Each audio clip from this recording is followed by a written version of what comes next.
If you're a woman with ADHD and you're currently in a romantic relationship, we probably have a lot in common. And that is our partners complaining about how we show up or don't show up in our relationship.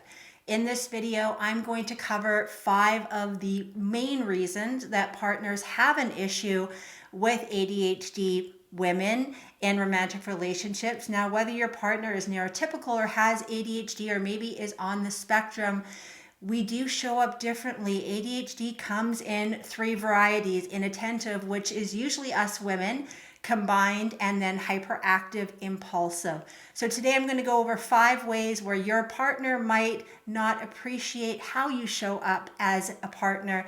And then I'm also going to offer a tip with each of these 5 complaints so that you can show up better in your relationship. For anybody who doesn't know me, hi, my name is Sara Kelly. I'm an ADHD coach, and I come out with videos every single week on everything ADHD and the isms that pair with having ADHD.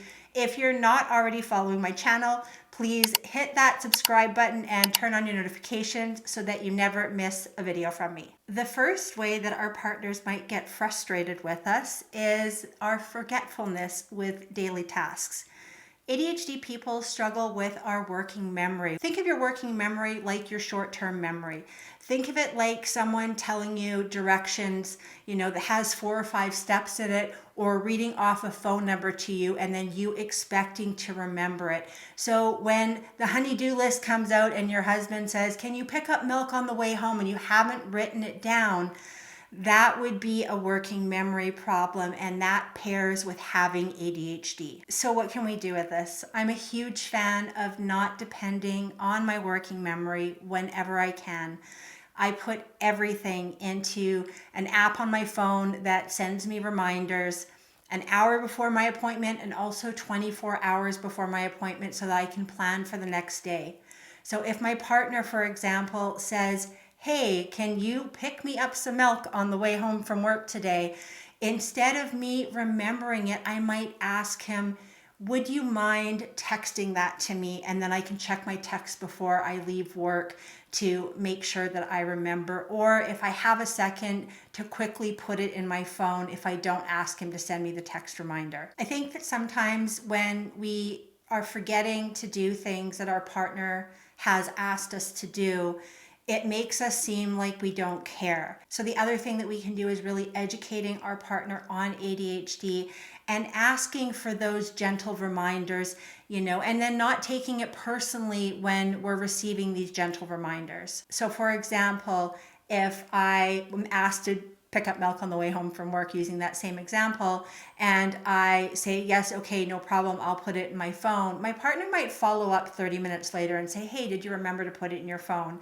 So it's my job then to appreciate the fact that he checked in with me again and to not feel like he's parenting me. And a lot of times in these relationships between ADHD people and non-ADHD people, or 2 ADHD people, it can really turn into this parent and child dynamic, and that is a complete romance killer. So making sure that you're mutually communicating in a way of how you need to be supported to remember the things that you might forget without you taking offense to it. So communication builds connection and validation and understanding. So communicating on how to be more effective when remembering things and asking him to support you in that is a way to set you both up for success. Now, the second way that our partners get frustrated with us from time to time is with our struggles around time management. ADHDers are notorious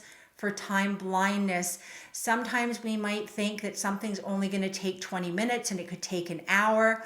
Or we get caught up in hyper focus on whatever it is we're working on. An entire day can go by and we don't even notice it. And this can lead our partners to being really frustrated with us because we might be running late more often than they would appreciate. Or if you're an ADHDer like me who runs on pure anxiety, maybe you're that person who is really, really early, and that can be annoying to your partner. When my partner and I go traveling and we go to the airport, I'm there earlier than I need to be, for sure. And he's the type of person who is there just in the nick of time. So we've really had to learn how to compromise so that my anxiety doesn't go through the roof and he's not overly annoyed because we show up somewhere way too early. So how can we deal with time management issues?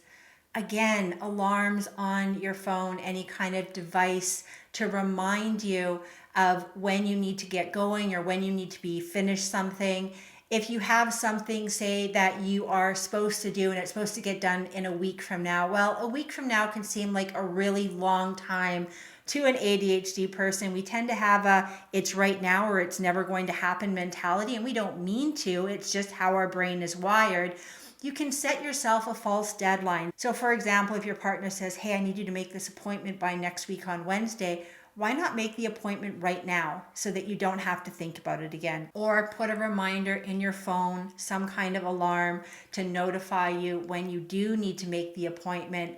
But as soon as you're asked to do it, try to get it done as swiftly as possible so you don't forget. And when it comes to events that you're supposed to go to, if you're, say, supposed to be somewhere at 4 o'clock and you're notoriously late, set your time for 3:30 so that you are a few minutes early instead of a few minutes late. The third way our partners can get a little bit annoyed and frustrated with us is in the realm of organization. Part of our executive functions help us organize tasks, and for an ADHD person, a task might seem like something really, really big, and unless we're able to chunk it down into manageable steps, it can become very, very overwhelming. We also have a real out of sight, out of mind phenomenon. So a lot of ADHD people are notorious for doom piles.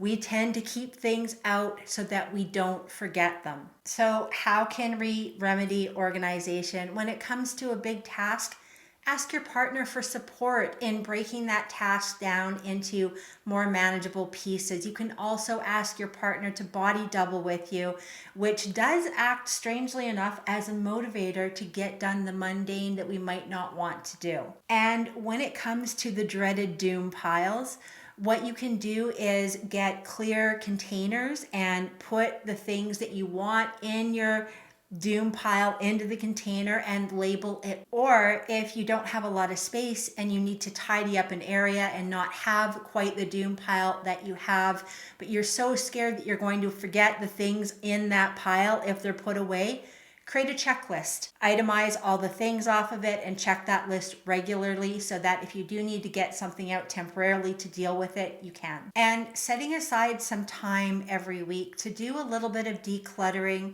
with your partner can allow these doom piles to not grow too big. Now, I'm really curious to know, for the women watching this video today, what are the things that your partner complains about with regards to how you show up as an ADHDer? Let me know in the comments. I'm sure that I've missed a few on this short list. And if you're liking this video, please hit that like button. By liking this video, more people in the algorithm who are struggling in romantic relationships and have ADHD will see this. The fourth way that our partners might get frustrated with us in our relationships is our inattention during conversations. As ADHDers, we tend to be distractible a little bit easier than others, and that can come off as us not being interested in the conversation. Now, if your partner calls you out on that and says, oh, I don't think that you're interested in what I'm saying, validating their feelings in that is important. Even though you are interested and maybe you're just a little bit more distracted, they have feelings too. So saying, of course I'm interested in what you're saying, I'm just really finding it hard to focus, is giving an explanation of where you're at, not necessarily an excuse to fall on, but let's face it, everyone wants to feel validated. You can also practice making eye contact,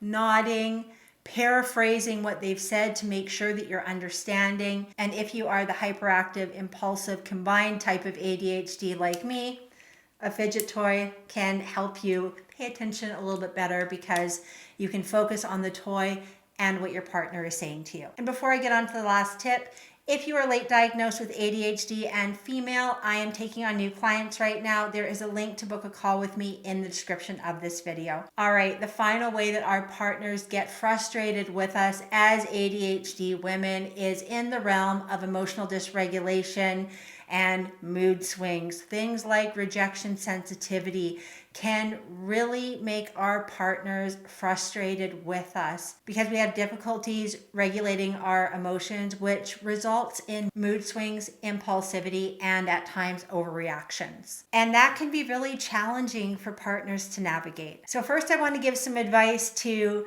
us as ADHD women, and then I want to give some advice for your partner, so make sure you share this video with them. The first thing you can do as an ADHD woman is pay attention to your cycle, and I do have a video pinned all about our menstrual cycles and how it affects our ADHD in the description of this video. The next thing you can do is to start recognizing your triggers and do your best to avoid them. And the third thing that you can do when you're emotionally dysregulated is to use your words by telling your partner that maybe you need space right now if you're someone who does get a little bit more combative when you're upset. Take some space, go into another room, put on a funny movie, eat some ice cream, call a friend that you can verbally process all of your feelings with, but try not to be reactive, especially to them if something outside of them has made you feel emotionally dysregulated. You don't want to take it out on them.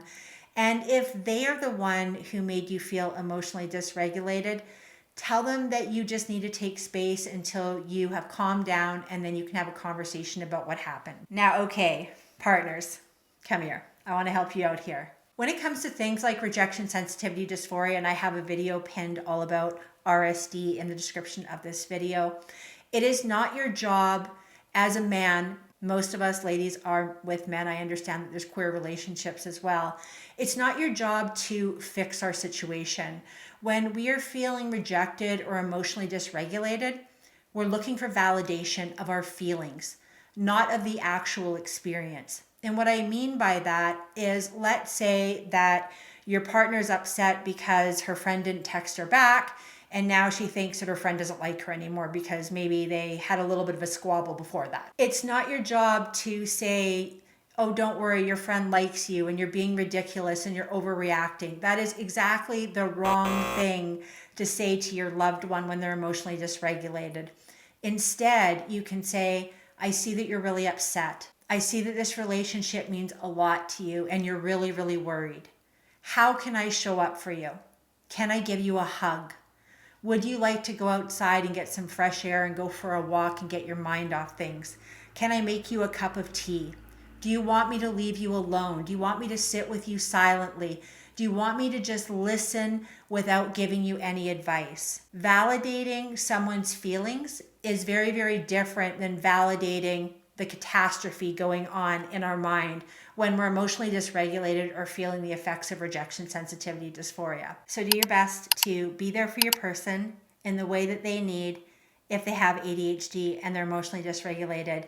And if you are the person who's emotionally dysregulated, do your best to take space so that you don't say something that you might regret later, and to use your words as to what you need in the present moment to help calm you down. Thank you so much for watching this video. I hope that you enjoyed it. Feel free to book a call with me. The link to my calendar is in the description of this video, and I will see you next week in the next video.